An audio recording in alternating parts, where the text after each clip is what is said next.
The new frontier, how will the industry reach the 100 lakh crores? The big question. For the grand finale, we have with us the head honchos of asset management companies to delve deeper into the economic conditions that will facilitate the growth of the industry and guide us on how we can overcome certain challenges and position ourselves to take advantage of the existing opportunity. Before I invite the panelists on stage, may I please invite Mr. Khatri, our moderator for the session. Let's welcome him, please. Our first panelist joining us for this session is Mr. Ajit Menon, the Chief Executive Officer of PGIM India, AMC. As CEO, he oversees all aspects of the asset management business, including mutual fund portfolio management services. He is responsible for the direction of the business and its growth strategy. Thank you so much, Mr. Menon, for joining us here. Could you please put our hands together and welcome him? Our next panelist joining us is Mr. Kailash Kulkarni in his current role at L&T Investment Management. Mr. Kulkarni is responsible for driving the overall business growth of the asset management company. He has over 30 years of work experience across distribution, banking, insurance, and mutual funds. Thank you so much for joining us here, sir, Mr. Kulkarni. Our next panelist joining us is Mr. Navneet Munot. Mr. Navneet Munot is the MD and CEO of HDFC Asset Management Company Limited. He joined the firm in February 2021. He has 28 years of enriched experience in financial markets. Prior to joining HDFC AMC, he was the Executive Director and Chief Investment Officer of SBI Funds Management Private Limited. Thank you so much for joining us here, Mr. Munot. Our next panelist joining us is Mr. Nilesh Shah, Group President and Managing Director of Kotak Mahindra AMC. Mr. Nilesh has over 30 years of experience in capital markets and has been part of the teams that received the Best Fund House of the Year award at Franklin Templeton.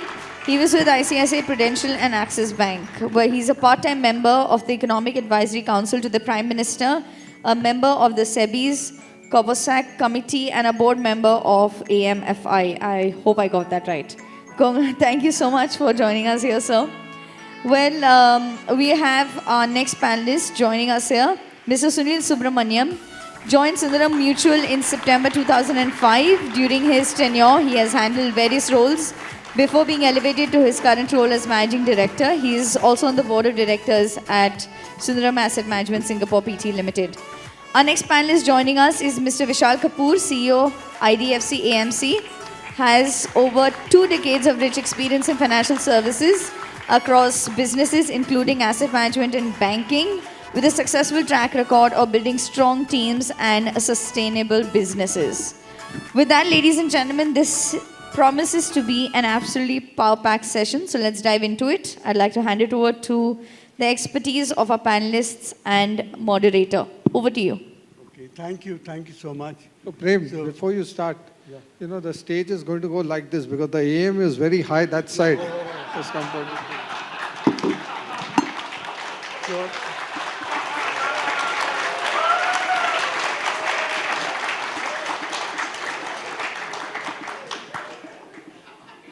But your ambitions will set it off, don't worry. And you have something new happening.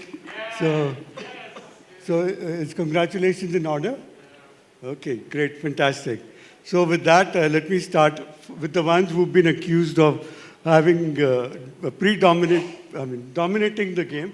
Can I ask a question which says, have we reached a saturation point of the mutual fund penetration? Okay, because in terms of, there's something called, theoretically, there may be any number of households. Theoretically, there could be any kind of economic strata. But where do you penetrate? Whatever we could have penetrated has been penetrated, and have we reached a saturation point? Could I start with Navneet? Why saturation point? You want to start with me? But I think the saturation point has come for the skeptics about the mutual fund industry. If you have a lot of skepticism about mutual fund industry, I think saturation point should be there for them. But otherwise, I think where are we? We've grown quite a bit, of course. If you look at the SIPs that the industry created last month, around 18 odd lakhs, is more than what we did in the entire year of financial year 2014. And 1 year, and we are not in like a roaring bull market. The 1 year returns are almost flat or maybe up or down few hundred basis points. I think a long way to go, whichever way we look at it. From the overall equity AUM is around 5 or 6% of market cap. The overall AUM of 39.5 lakh crores is like less than 20% of GDP. 50 crore, you said the number of households. So you're not looking at number of households, but the 50 crore PAN cards which are there, and unique investors are yet to touch 4 crores. I can go on and on and on. So where is the saturation point? I would say that mutual fund from being a push product has become a pull product. Mutual fund SIP is a household name, and we have a long way to go. At $2,000 per capita, at $3 trillion economy, as we move towards 5, 7, 10, and as the government has got an ambition that in Amrit Kal, we need to be at $20 trillion GDP by 2047, which will be almost same as where US was 2 or 3 years back or 4 years back. And see what the size of the mutual fund industry or the asset management industry in US is. A single asset manager, BlackRock, of course, they have a global operation, but several of the asset managers who are purely based in US are managing trillions of dollars. A single asset manager managing $1 trillion+. You have companies which have market cap of $2 or $3 trillion. When we are at $20 trillion in 25 years, and 25 years goes like this, I mean, the industry looks like yesterday when we started 25, 27 years back, and we have grown so much. I'll just give another data point. In 2002, we were 1 lakh crore. In 2012, we were 6 lakh crore. That was 6x. In 2022, it's more than 6x. If you just do a simple extrapolation, without even getting into the pace of the growth has increased, but even if you just do that extrapolation of 6x, you can calculate the number where we would be in 2032. So there is no reason to be even thinking about that we have reached a saturation point. I think it's not only about the opportunity, it's a collective responsibility of every individual who's sitting in this room, that as India creates an economic miracle over the next 25 years, which is unparalleled in human history, there is a collective responsibility on the shoulders of all of us to ensure that fruits of that growth reach every household in India. And I think this is the industry which will make that happen, that our growth remains equitable, our growth remains sustainable, and all of us will not leave any stone unturned to ensure that this number of 3.5 crore unique investors keep growing. Even if we grow 10x from here, we'll still have a lot of work to be done. So I don't think this is just way too early to even think about a saturation point. Don't fight against the might of 1 billion people. Okay. So, Sunil, in your presentation this morning, you had covered how the pyramid of affluence is changing. So what do you think will be the composition of the industry, say 10, 15 years later? You had this chart which said aspirers and affluent and so on. So basically that was arising from the fact that we expect our per capita GDP to go double from 2,300 to just under 5,000. But in that process, what happens is that the rising tide of the per capita income lifts people above the poverty and the lower middle class into the upper classes. And typically what happens in the upper classes is the component of money saved versus spent, right, is a dramatic difference, because beyond a certain point, roti kapda makan mein, you can't spend more, right? That's number one. Second is the fact is that the aspiration levels mentally changes. So what I would say is that we are looking at the mutual fund industry, but I think what parallelly we have to look at is the alternates. The portfolio management services and the AIFs, right, also provide a valuable services. And I would say we should look at our industry in totality and not purely as a mutual fund, because they are serving. And as you saw there, we think that about 50% of the population will be in the top 3 categories, which is the affluent, the rich, and the upper middle class. And to them, the plain vanilla mutual fund, right, may not serve it. So I would expect those industries to grow faster. And so if you take those two, I would say we would reach the 100 lakh crore mark in, say, maybe 3 years' time, right? So I think that what will happen is, second is the regular investors also, right, as they get more experienced with this, will become smarter about their allocation. But third and most final thing is, I think that regulatory, there will become a tipping point where the banking system because it's legislated to give guaranteed returns, government bailing out, carries an unnaturally heavy burden of lending to the corporate segment.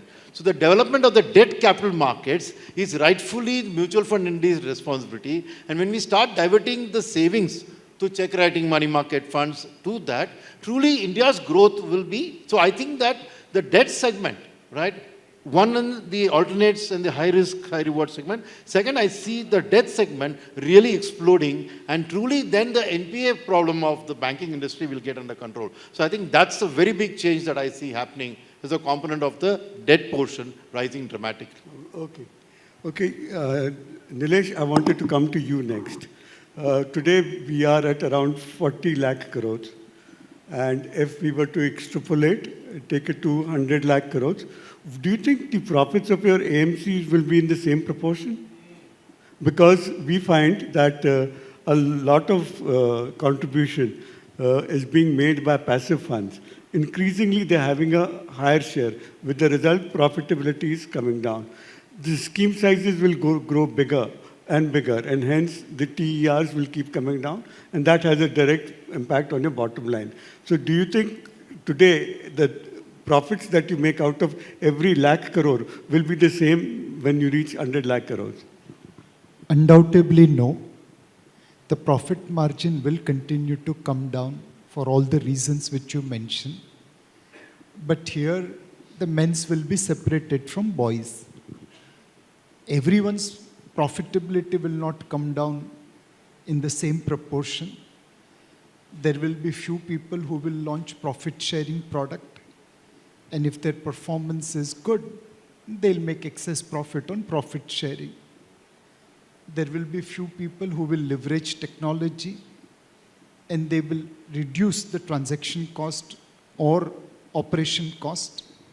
And again, that can contribute to their profitability. In terms of absolute number, I believe most of the players in mutual fund will continue to see a rising growth. The absolute number will increase, but percentage profitability will continue to come down as we continue to grow in size. And what does this imply for the people who are here, the distributors, the MFDs? If the profitability of AMCs is going to come down, it will impact the margins which are being paid out to them also. Undoubtedly, yes. They have already seen their margin coming down as the size has increased. But again, there will be men's separated from boys. There will be many distributors who will raise their AUM multiple times, and hence their overall profitability will go up despite margin coming down. There will be many distributors who will leverage technology so that their operation, transaction and servicing cost will come down. Their absolute profit will continue to rise despite margins coming down. There will be distributors who will do geographical diversification. Today you are in city A, B or C. Tomorrow you could be region A, B or C.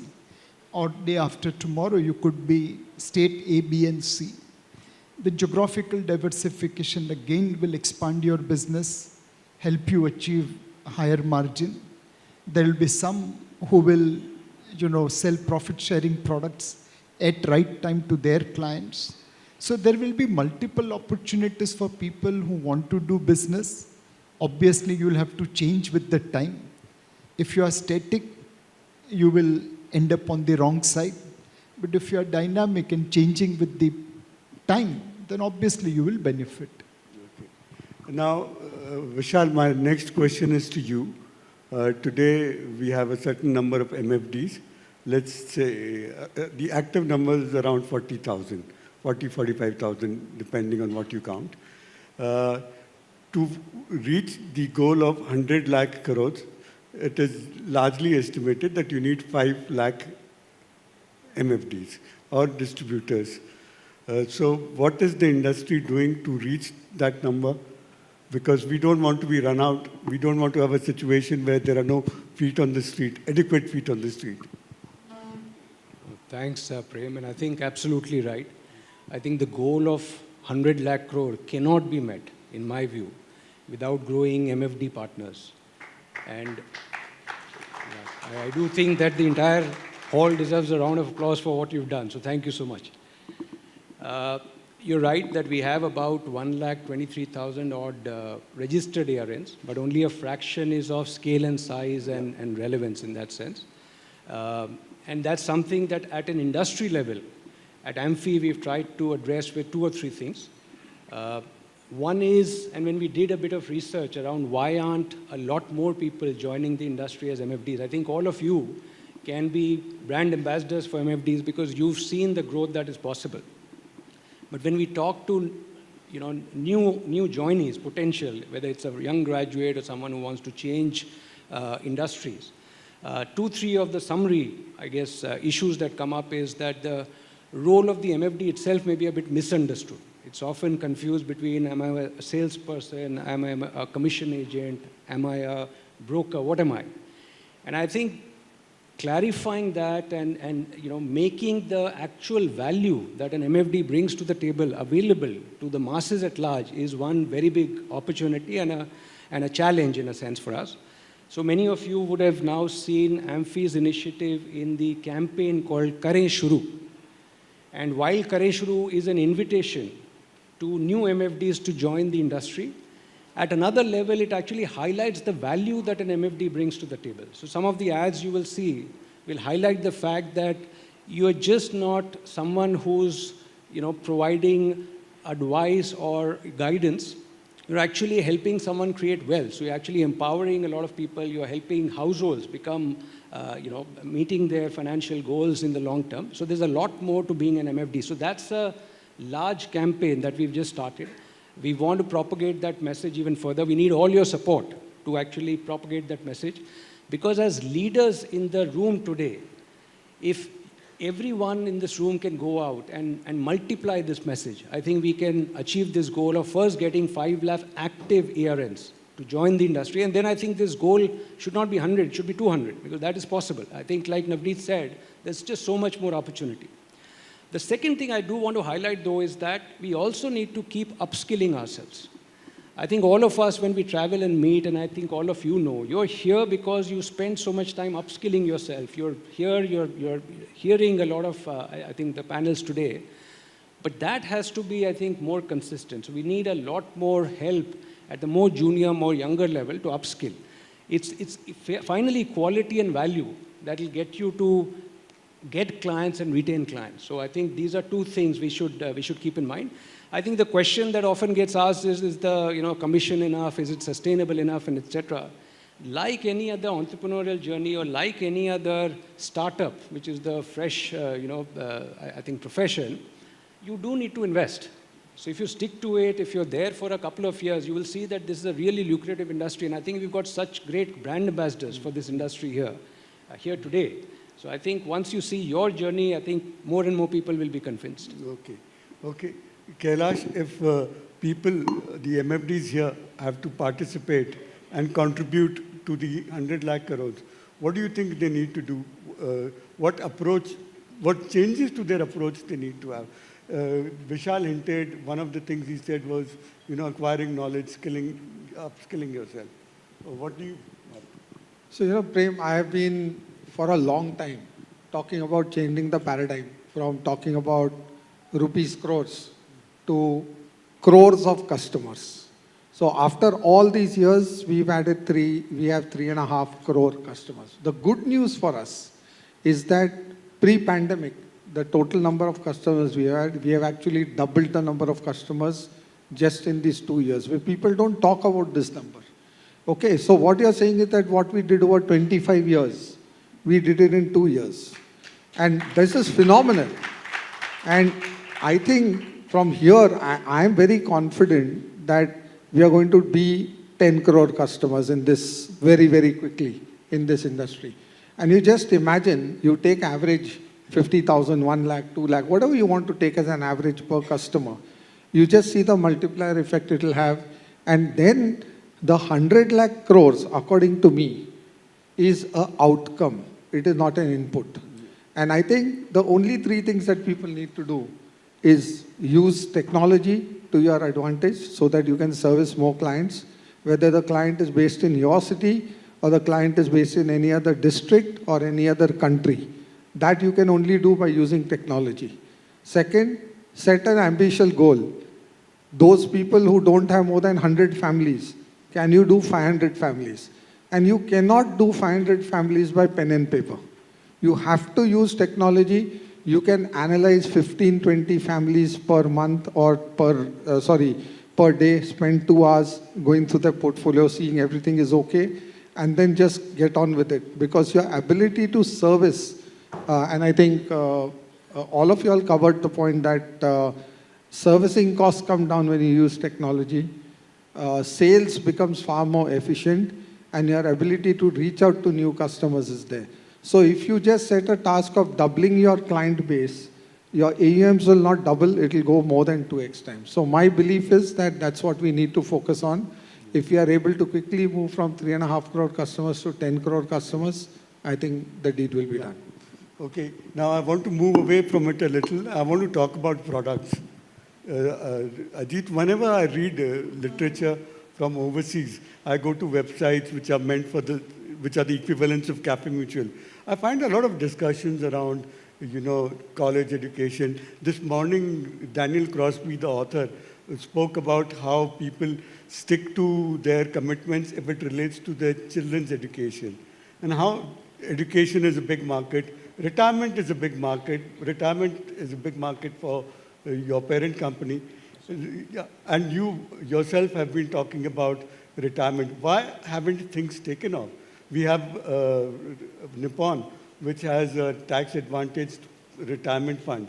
And in spite of that tax break, which is very lucrative, it hasn't found the adoption that they would have ideally looked for. Why is that? Well, when we talk about the fact that the adoption rates for some of the solution orientation, which is what we would love to profess to our investors, hasn't taken off, I don't think it's right to say that it hasn't taken off in India. It's actually not taken off anywhere around the world. I would say even if you see retirement, if it had taken off around the world, most recent data from the US will tell you that 70% of Americans are not ready for retirement. Then there's something wrong there, right? I think that to get a grip around this aspect of, we talk about this industry in terms of long-term investing for various goals. Many of these goals, whether it's children's education or retirement, are 10 years out and 15 years out. It is humanly impossible for people to think about what will happen 10 years and 15 years out.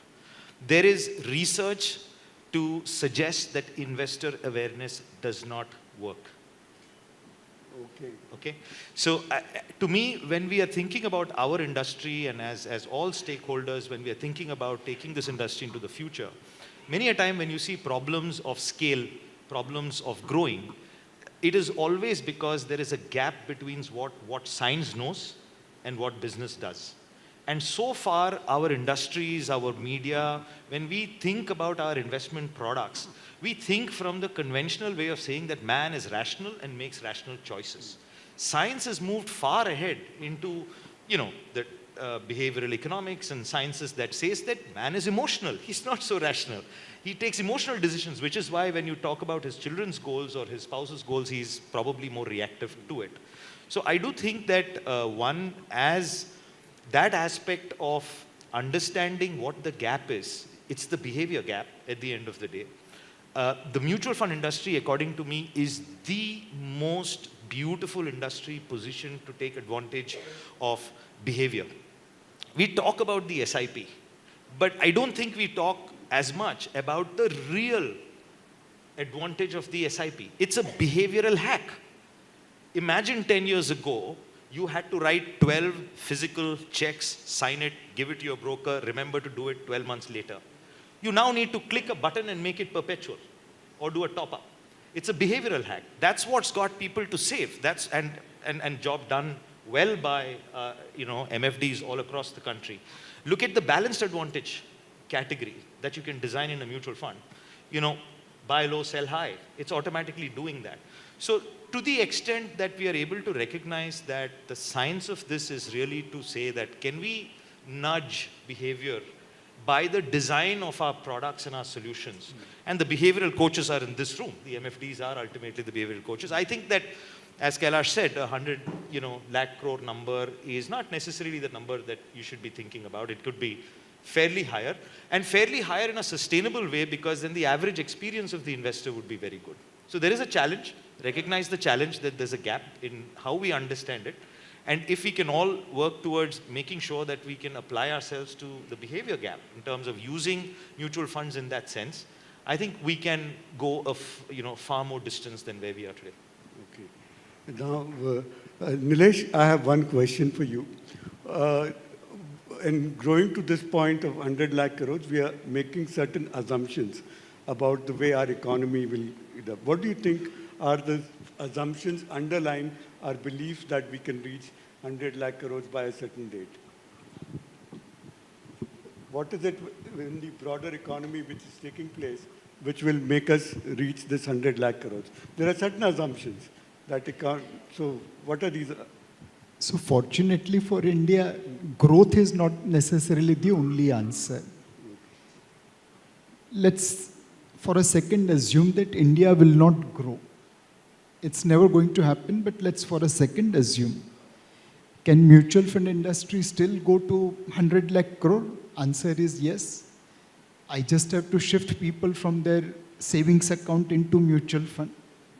Today, savings balance in government, in bank accounts is more than the mutual fund AUM. I can shift people from their gold holdings into mutual fund AUM. I will still go to 100 lakh crore. So even without any growth whatsoever, I can still reach 100 lakh crore.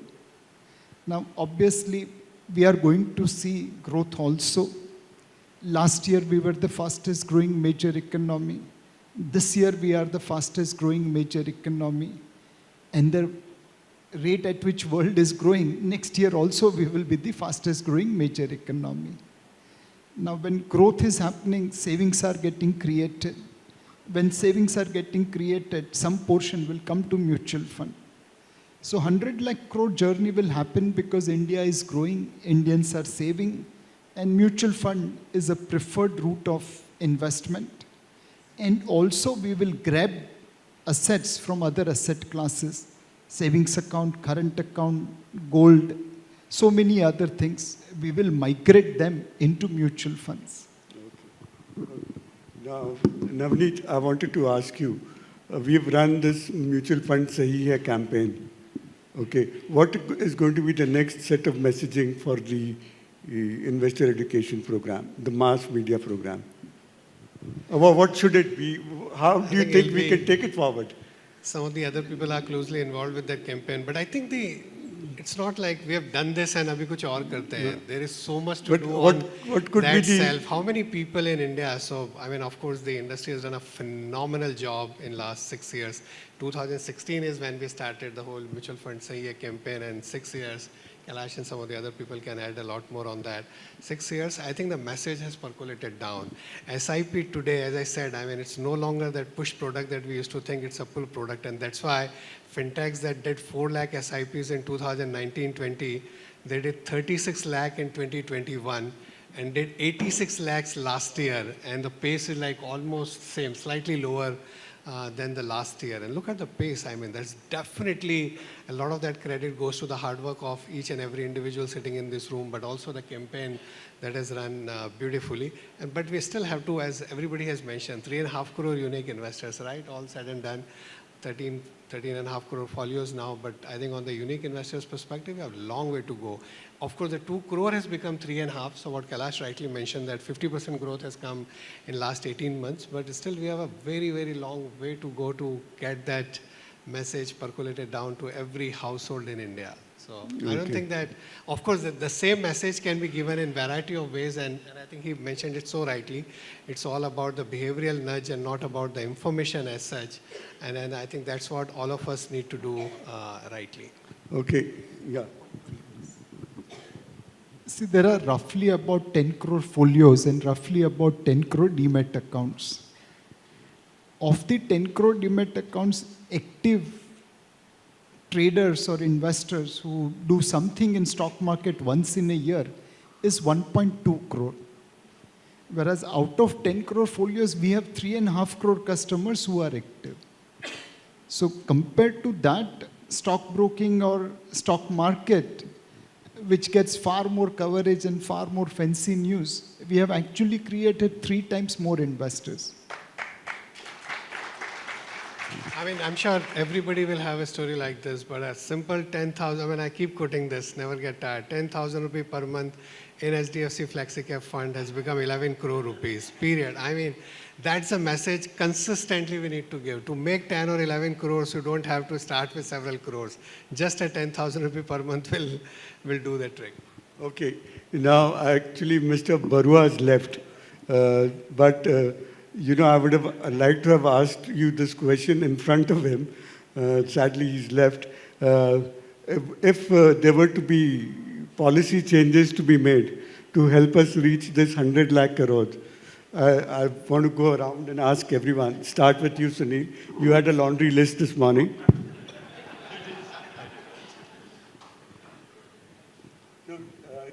Restrict yourself to 2. Huh? Restrict yourself to 2. No. First of all, you have to realize one thing. You've gone through the sack races in school. Sack race. Yeah. They tie a sack around your leg and then ask you to run, right? Our industry is like that.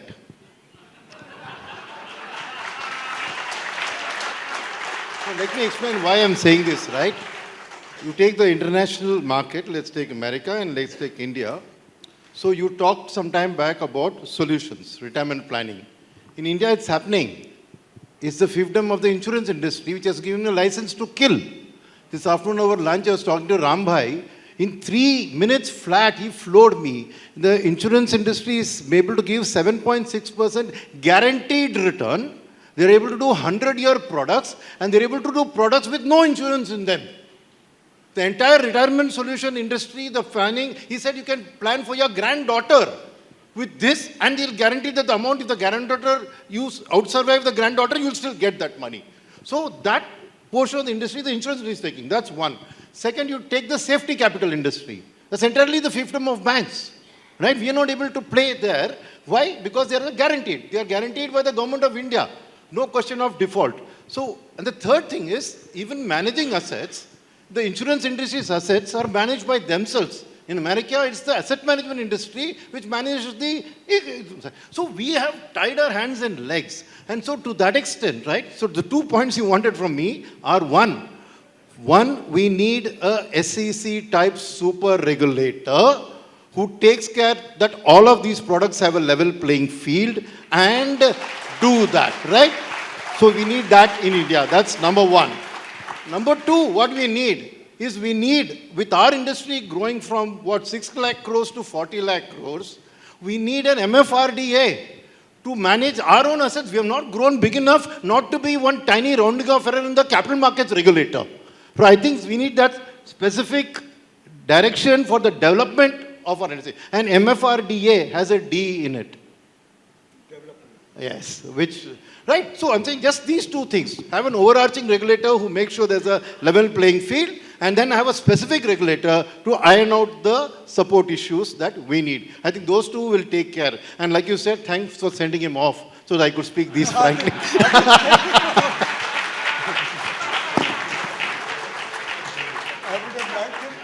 I would have ideally liked him to be here and listen to this. Because you would have to face the music, not me. Cafemutual is a non-entity as far as... Alternate world answer if he was present. Okay. Okay. Yeah, Kailash. My requirements are not as exotic as Sunil's. They are far more simple. I believe the time has come to have a ranking, and there should be a yearly ranking, because now it's all technology driven. You can identify customers. Which AMC is adding the maximum number of new to industry customers? So let Taurus Mutual Fund become number one. So what? I'm sure if Taurus becomes number one in that context of adding the number of customers, I'm sure Navneet and Nilesh would do the necessary to the sales team to get the rank back to them. next year. Can I So just we butt in need to answer here? In addition, we should have one for MFDs, bringing the largest number of new customers and publicly recognize them with an award for that. In addition to what he said about AMC, I think that would be a very good. The second is, I think the time for B30, T30 is passé. I think we have to reward customers new to industry. Now, whether the MFD is from Bombay or the MFD is from Jumru Talaya, how does it make a difference? What the whole objective of B30, T30 was good. It was to get new customers to the industry. Now we have done that. We have gone from 1.7 crores to 3.5 crores. Today the time is that let's take Bombay, because we are from Mumbai city. We stay in vertical buildings. If I just go in my own building, which is 12 floors, 48 flats, I know I'll get 200 customers in my own building, but we don't do that. So if we reward new to industry customers and let the reward come after 2 months, easily mechanisms can be built to do that. So I have very simple request.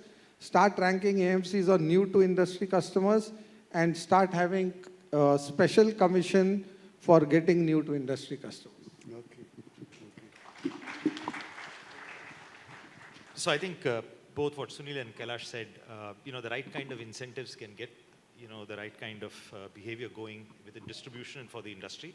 But at an investor's level, I would go back to what I was saying, which is that if we can think about the experience of the average investor for the industry and think about the policy changes that will help have a better average experience for the average investor in the industry, that's what we should be doing. So I would probably say, stop daily NAV. Why are we talking of a long-term industry and printing daily NAVs where somebody is speculating it on a weekly basis? Why are we having taxation on equity at 1 year when debt is 3 years? Why isn't the reverse? Right? So I would say that some of these kind of changes which can prompt the required behavior for people to get into mutual funds and be long-term, rather than making it speculative, is the approach to take. The challenge, when you start thinking about the challenge, you realize that, and this is beyond the SEBI as a regulator, I would probably say, is that if you look at the challenge that people are facing, you could probably put them into 2 or 3 buckets. The first is any sort of self-respecting adult. If he wants to feel that he or she has control over their life, they need to have control over 2 things, health and wealth. And it's not taught in schools. So, where is the policy encouragement to say that there has to be something that gets taught in schools? You get into your work life and you start asking your colleagues left, tune kya kiya? He's buying stocks, he's buying crypto. You go down the wrong way. Distributors face it all, every day. So that's 2. Second is, I would say the role of the media, right? If I'm going to open up newspapers and on a regular basis see articles that say the 10 funds that gave the best returns in the last 6 months, or the worst returns in the YTD period, what is the messaging that we are sending out? So I feel that there has to be certain guidelines when it comes to reporting and dealing with long-term products like mutual funds. I think everything that can shape a good behavior for the investors where policy should focus, simplest could be to have changes to to declaring NAVs on a daily basis, or even correcting the taxation between equity fixed income. Those things can be extremely helpful. Okay. Vishal,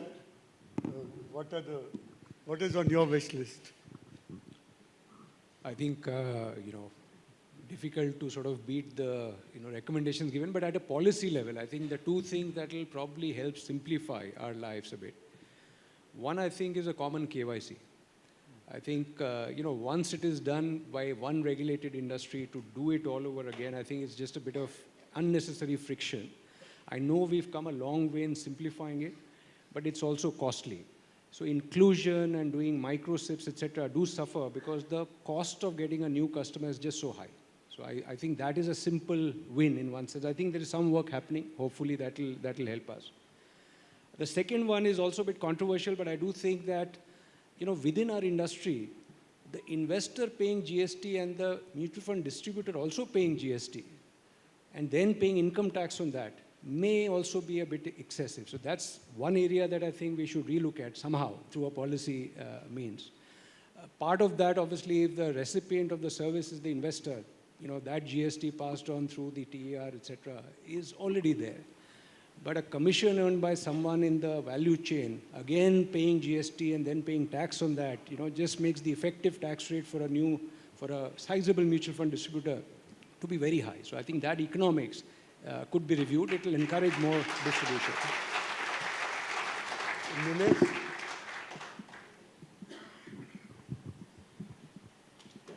So the one thing which I want from regulator is to take steps so that trust and confidence in our industry keeps on increasing.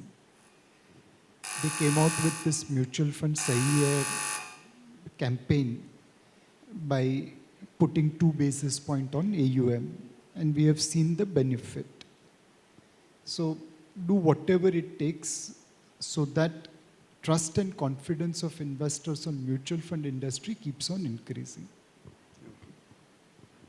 No, I think what Vishal mentioned on both the points, common KYC and the GST point, and I completely agree with Nilesh bhai that the industry along with the regulator has worked very hard to bring more transparency, more trust into the product, into the industry.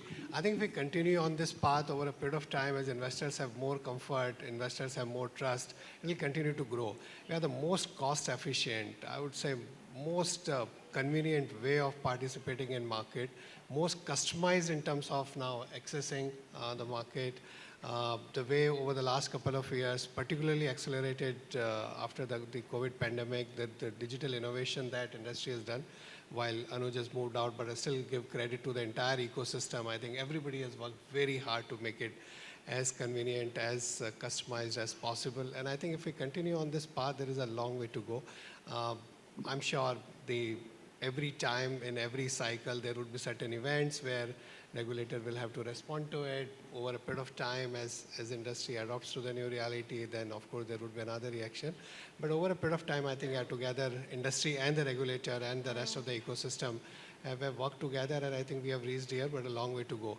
And to Kailash, your point I think is very clear that I think all of us need to work very hard to get more customers into the industry, and that's why in our AMC we have set a mission for ourselves, which is not to be the largest asset manager in terms of AUM or most profitable or any of those. We have put a simple mission for ourselves, to be the wealth creator for every Indian. To be the wealth creator for every Indian. And over the next 25 years, we will not leave any stone unturned to ensure that we try our best to take the message to every single household in India. Okay.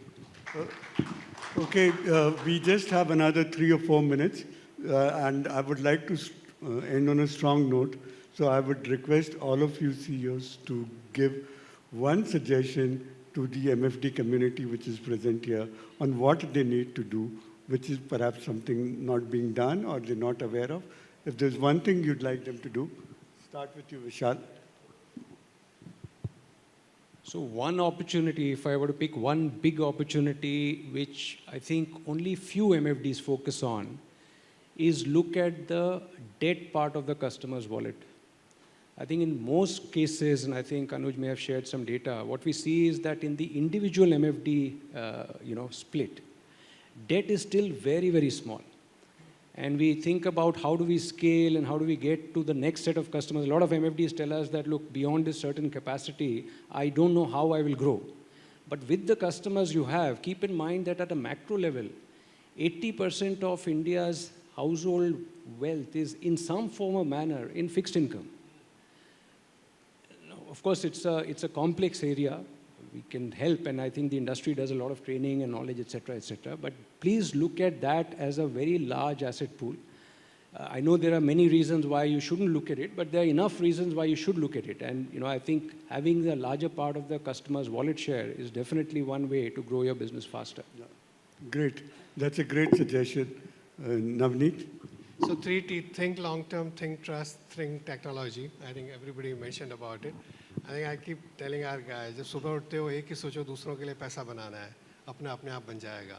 Think about it like दूसरों के लिए पैसा बनाना है. जो existing clients हैं उनको hold करके रखना है, वो 10,000 वाला 11 करोड़ करना है उनका, और नए customer लाते हैं जो भी वो 10,000 महीने डाल करके 11 करोड़ बना सकें. तो keep thinking about दूसरों के लिए पैसा बनाना है, अपने आप बनता जाएगा. I think something that we've been obviously in many of our interactions and presentations saying, which is control the controllable. In the sense that when you're looking at your business, you're looking at your business processes, I just focus on the controllables. Every investor out there wants to make money. They want returns. The other side of that same coin is risk. So if an MFD, he or she can position themselves as a risk manager first and then an investment manager, it's a great position to be in. Because there are more controllables there. If you're able to explain your risk process, you will change the paradigm of the confidence and trust, as Navneet, Nilesh, Vishal has been talking about, with your customers. So that's what I'd say. Kailash. So my suggestion is again going to be very different. Unfortunately, not too many MFDs are doing this. But you all are in one of the best businesses because this is a business which is perpetual in nature because the assets are perpetual. But unfortunately, the next generation is not joining your business. So I would request every one of you, encourage and create that positivity so that the next generation doesn't want to do anything else, but wants to join the father or the mother in the business so that it then becomes a perpetuity business.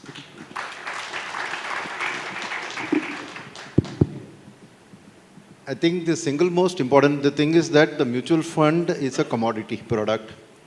And differentiating yourself, I think branding, personal branding yourself as a life financial coach. And then you talk solutions, right? Every single product you sell has to be a product you are asking him to buy as a solution. I think if you rigidly take that discipline, and that can happen only when you have built the credibility as a solution provider. So invest in yourself through skills, branding yourself, internet, make a blog, do everything so that your credibility improves. So I think in a commoditized, it's this difference between hammam soap and Lux soap. Both of them do the cleaning job. Hammam position as a good cleaner, Lux position as a solution provider. That's why they got Shah Rukh in a bathtub selling Lux, right? So I think brand yourself, so that give yourself that importance, groom yourself when you meet a customer, dress well. I think pay attention to yourself because your credibility is ultimately what the customer is buying. He's not buying Sundaram AMC's product, he's not buying FlexiCap funds, he's buying you. So focus on yourself. I think that's the single most important thing. So on that strong note, let us end the proceedings of the day. Thank you once again for being with us. We had a terrific day and I hope you've had a wonderful time. We've certainly had. Ladies and gentlemen, just give us exactly a minute. May I request Mr. Khatri to please hand over a token of appreciation to each of our panelists. Thank you so much, gentlemen, for taking the time out and joining us here.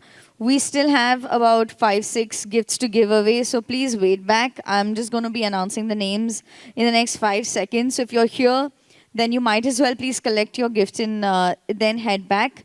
In the meanwhile, I'd like to thank you for being a wonderful audience and making the Cafemutual Confluence 2022 such a huge success. We have some of the winners of the social media contest that we'd like to hand over the prizes to. So I still have an entire box of them. So please wait back for just another 10 seconds and I will announce the names and you can carry that with you as you head back. We'd like to thank our panelists for being absolutely gracious. Would you please put your hands together for each of our panelists? And thank you, Mr. Khatri, for moderating this session. It has been very insightful and I'm sure that our audience has had a great time.